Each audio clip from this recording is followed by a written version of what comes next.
আলহামদুলিল্লাহ আমরা ছাত্র জনতা সবাই এখানে ঐক্যবদ্ধভাবে আমরা কাজ করতেছি এবং খুব ভালো লাগতেছে এবং মন থেকে কাজ করতেছি। নিজের কাছে খুব ভালো লাগতেছে, আনন্দ লাগতেছে।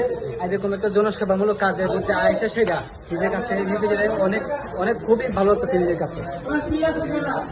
আসলে জনসেবামূলক কাজে আসতে পারছি যে এই জিনিসটা দেখে আলহামদুলিল্লাহ। ইনশাআল্লাহ আমরা ছাত্র জনতা, আমরা দেশের জন্য, আমরা দেশ সংস্কারের জন্য, আমরা দেশের সুন্দর জন্য, দেশের ভালোর জন্য ইনশাআল্লাহ আমরা সবসময় ঐক্যবদ্ধ আছি, ঐক্যবদ্ধ থাকবো ইনশাআল্লাহ।